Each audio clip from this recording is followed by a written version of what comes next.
अस्सलाम वालेकुम everyone, I hope you all are doing well. आज हम एक बहुत ही इंपॉर्टेंट चीज़ डिकोड करेंगे। It is about the myth of Islamic studies that whether you should opt in Urdu और इंग्लिश।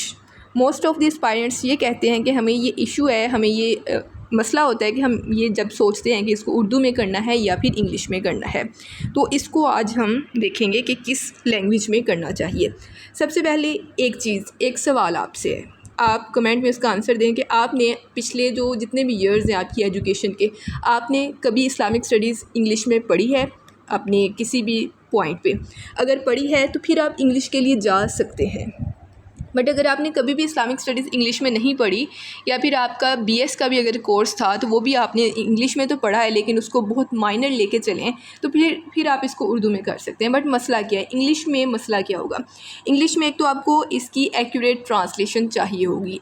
एक्यूरेट ट्रांसलेशन का ये है कि जैसे सही इंटरनेशनल की ट्रांसलेशन अच्छी होती है लेकिन आपने हमेशा एक्यूरेट लेके चलनी है।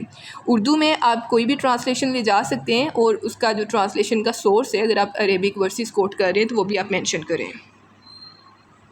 सेकंड चीज़, इंग्लिश और उर्दू की कोट्स का इशू होता है कि इंग्लिश में समटाइम्स बच्चों के साथ ज़्यादा कोट होते हैं कि उनके पास बहुत सी कोटेशंस होती हैं, बहुत से रेफरेंसेस होते हैं, बहुत सी किताबें आपने इंग्लिश में पढ़ी होती हैं। But same is the case with Urdu के उर्दू में समटाइम्स लाइक बहुत से स्टूडेंट्स ने अल रहीक अल मखतूम पढ़ी है, मोहम्मद अरबी पढ़ी है, अल फारूक पढ़ी है, इसके अलावा भी उनको शायरी आती है, अल्लामा इकबाल की पोइट्री आती है, तो आपका उर्दू में हाथ ऊपर है या इंग्लिश में, ये चीज़ आपने देखनी है। तीसरी चीज़ आपने देखना है कि किताबों के नाम, आपने जो भी किताबें एक आधी दो तीन जितनी भी पढ़ी हैं वो इंग्लिश में ज़्यादा है या फिर उर्दू में, ये आपने कंपैरिजन करना है।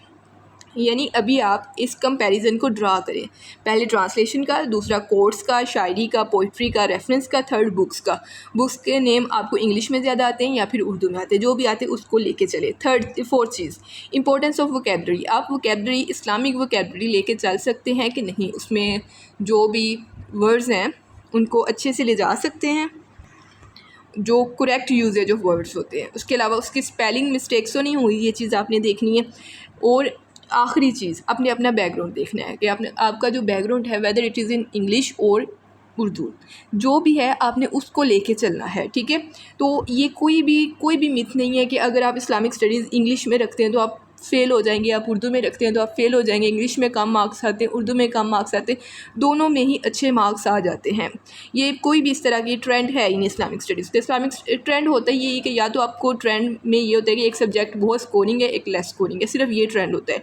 इसका ये ट्रेंड इस्लामिक स्टडीज़ का बिल्कुल भी नहीं है कि आप इसको इंग्लिश में करें या फिर उर्दू में करें, ठीक है। आई होप अभी आपको ये चीज़ समझ आ गई होगी। मैं थोड़ा सा इसको समराइज़ कर देती हूँ कि अभी आपने 5 काम करने हैं। पहला काम देखना है कि आपको ट्रांसलेशन किस जो लैंग्वेज है उसमें अच्छी कर सकते हैं, आपके पास रेलिवेंट कोटेशंस किस में ज़्यादा हैं, आपके पास पढ़ी हुई किताबें अगर कभी ज़िंदगी में पढ़ी हैं तो वो किस में ज़्यादा हैं, अगर वोकैबुलरी है तो कौन सी हैंडल कर सकते हैं, और अगर बैकग्राउंड है तो वो कौन सा। हाँ, एक और चीज़, हैंड राइटिंग। समटाइम्स उर्दू की हैंड राइटिंग कुछ लोगों की बहुत ख़राब होती है, तो इस केस में आप इंग्लिश ऑप्ट करें, लेकिन इंग्लिश अगर आपने करनी है तो उसकी जो भी वोकैबुलरी, उसकी जो भी तरीके है वो अच्छे से लेके चलना है। इसका ये बिल्कुल भी इम्पैक्ट नहीं है कि आपका इंग्लिश पास करवाती है या फिर उर्दू पास करवाती है। आपका कंटेंट है वो आपको मार्क्स दिलवाता है, अच्छे बुरे कम ज़्यादा जिस तरह के भी हैं, ठीक है। इसके अलावा अगर आप हमें 1-on-1 मेंटोरशिप ज्वाइन करना चाहते हैं तो आप इस नंबर पे कांटेक्ट कर सकते हैं, जिसमें आपको ये सारी गाइडेंस दी जाती है कि आपने कौन सा सब्जेक्ट ऑप्ट करना है, कौन सा अच्छा है, कौन सा ट्रेंडिंग है। इसके अलावा सब्जेक्ट वाइज गाइडेंस मिलती है आपको, आपकी एवेल्यूएशंस होती हैं, ऐसे भी इसमें इंक्लूड होता है। इसके अलावा अगर आप सेपरेटली ऐसे का सेशन ज्वाइन करना चाहते हैं तो वो भी मोस्ट वेलकम, इस नंबर पर कॉन्टैक्ट करें, आपको डिटेल्स मिल जाएंगी। इसके अलावा इंग्लिश ग्रामर का सेशन भी अवेलेबल है और इंग्लिश ग्रामर के इवन फ्री में लेक्चर्स भी अवेलेबल हैं दूसरे चैनल पे, आर लर्निंग स्कूल पे, और इसकी सारी डिटेल्स आपको डिस्क्रिप्शन में भी मिल जाएगी। आई होप ये आपका क्वेश्चन जो है ये सेशिएट हो चुका होगा। इसके अलावा भी अगर कोई सवाल है तो you are most welcome to ask in comment section. Thank you very much.